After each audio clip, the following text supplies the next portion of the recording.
It starts off in the Abbey, and it's two nuns. They're basically going to a door, and the door, I think, is engraved in Latin. I don't know what it says. It says, God ends here. So they open the door, and one of the nuns go in, and then after that, she gets taken, like, disappeared. All the creepy shit happens. The last nun comes out, and she's scared shitless. But then the nun that went in comes out. She's all bloody, and she throws her a key, saying, like, you know what you need to do. And she grabs the key, and she's like, no, I don't want to do it. I don't want to do it. So what she had to do was basically commit suicide. Because if she did commit suicide, the evil that was locked up in that abbey would escape. So if she committed suicide, it needs a vessel. It needs a body to escape.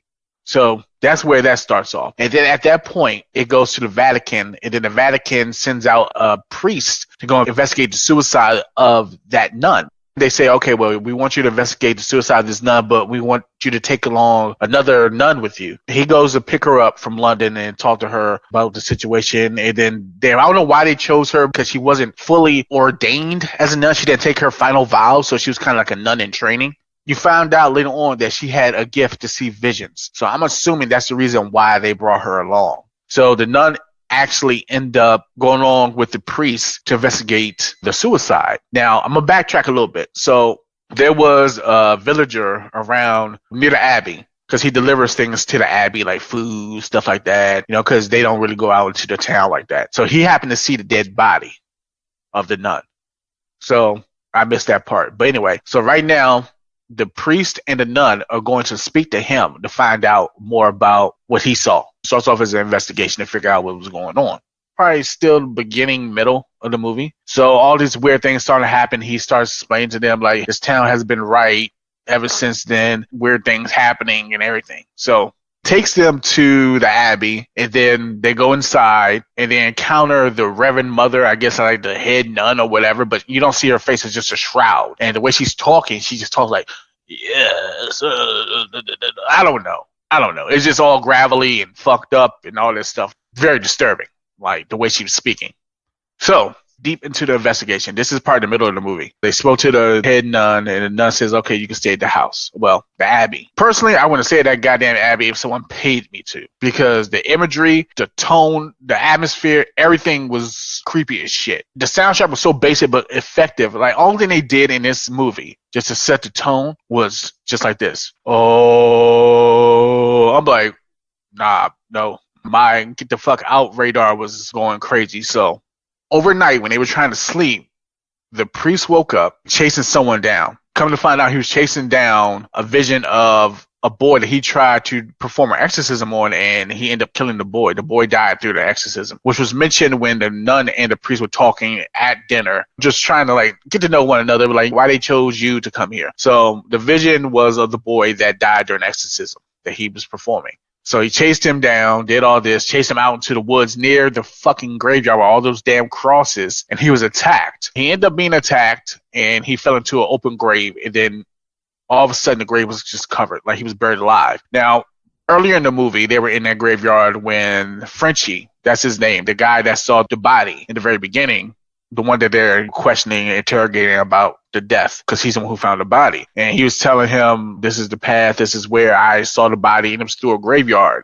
The nun asked, hey, so why are these bells on the tombstones? And then the priest explained that, like, just say they made a mistake and they were buried alive, they could pull the bell so they know that they made a mistake. So then the priest gets basically buried alive, because he was attacked by that demon. That was basically an image of the boy that died. And he was ringing the bell like shit, right? Just ringing the bell. No one can hear him and all that. But then somehow, some way, the nun, she woke up from her sleep and she was chasing something. And then she got freaked out by something when she got to a certain point. All of a sudden, she hears the bell. Now, this is the part that I say is fucking illogical. Illogical like shit. And it pissed me off. This is what irritates me about movies. Fucking continuity issues and just logic. And they would have fixed this could have made this movie a lot better. So what happened was, he was ringing the bell, and she heard the bell while she was outside, because she was chasing someone down or just following something. She heard the bell, and she almost said, Father, one,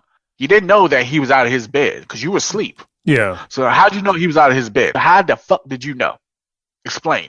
You can't, because it doesn't make sense. Father. Now she could be like, oh my God, I hear a bell, and just ran out there and found the bell. But then all of a sudden, the demon was playing games with her because all those gravestones, the bells just start ringing. So she couldn't tell which one. And then she closed her eyes and used her spidey sense to figure out which one was a legit one.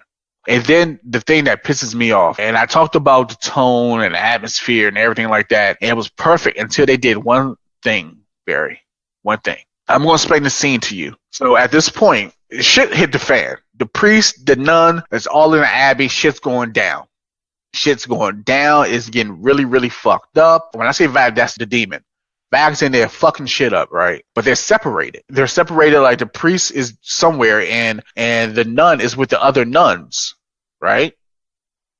So the priest is going through some shit and he's being attacked by the demon of, Valak as the boy that he couldn't save or died during the exorcism.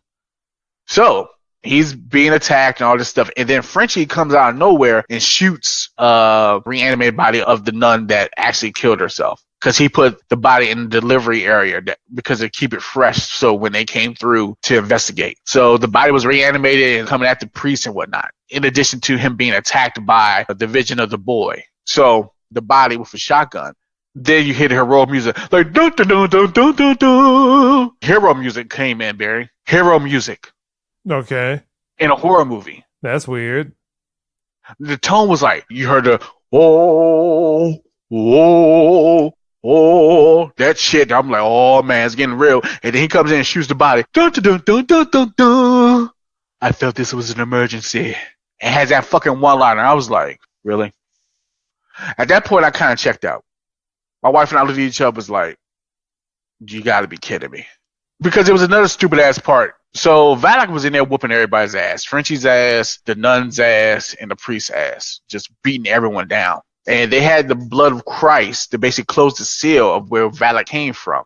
So it's like a little valve shaped of a cross. There was a part in the movie when all the nuns were in the sanctuary praying because Valak was going crazy. At the same time, when I said that the priest was being attacked by this little demon boy or whatever, Valak was also tormenting the nuns that was in the sanctuary. They were all praying. They were just praying to be like, oh, we got to keep praying to keep it at bay. The evil, we can't let it get out and blah, blah, blah. So they were just sitting there praying. Valak fucking like, I don't know what he did, but it's like he just pimp slapped all the nuns and they all just slid, necks breaking, all that shit, except for the main nun.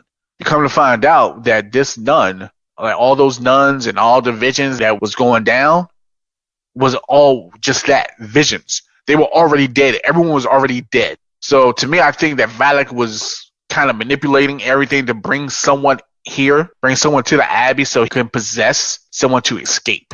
Because none of this was happening. Like all the nuns were dead. Everyone was dead. Only the people that were alive and just still in the Abbey were the nun. Well, when I say the nun, the main character, were the nun in training, the priest, and Frenchie. The thing that happened was that Valak basically ripped the back of her dress off and was whipping her ass. The whip marks or like just the markings end up becoming a pentagram. So at that point I was like, okay, she's marked. She's going to get possessed. Come on now. That's cliche as fuck. And then they went into like the bowels of the Abbey where everything is the catacombs or whatever you want to call it. And then all of a sudden she stumbles into a room. Candles start lighting up around her and then she's standing in the center of a pentagram. At that point, she got possessed. There were a whole bunch of nuns in white that had like cloths over their head with blood. That imagery was tight. That was beautifully done. Everything was good with that. The imagery was great. And then she got possessed. She attacked Frenchie. And Frenchie was trying to hit that for the very beginning before he found out that she was a nun in training. He's putting himself in danger for something that he ain't going to get for real. I mean, let's keep it real. Like, come on, dude. You're not hitting that. Just keep it moving. Getting back to the story, ended up being possessed because she had a vial of Christ's blood around her neck. And she grabbed him, was talking all this shit. And then he ended up grabbing that and just putting blood on his hand and just basically smushing her, Barry, like smushing the shit out of her. Like, Then Valak got out of her. Valak attacked Frenchie. And, you thought that he was dead.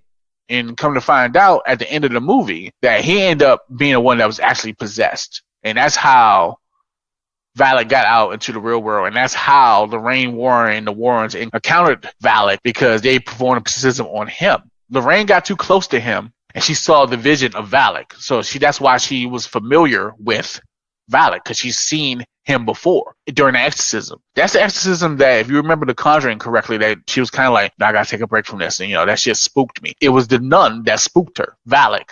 So I liked how that tied in. That was a plus. But the part that threw me off, Valak came out and, attacked Frenchie and whatnot, right? We thought Frenchie was dead. Then she went to attack the nun again, drowning her ass and all this shit. And at the same time, the vision of the little boy was attacking the priest, and he got snake bit in the eye, fucked his eye all up, choking her out underwater, drowning her. And she had the vial of blood in her hand. Now, mind you, she's underwater, right?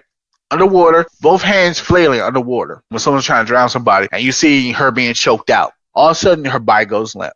Ugh. Valak brings her up. Well, I guess she's about to possess her now. She needs a vessel to get the fuck out of the abbey. The nun wakes up and just spits Christ's blood in her face, in the nun's face. Sorry. Now, that's why I just took that shit down to 4.5. Because how in the fuck did she get Christ's blood in her mouth when she was underwater? When she was being drowned? Can someone explain that to me? I need to know. I need answers. So yeah, Barry, now you see why I give it 4.5? And that's Beast Game Pocket. So go ahead.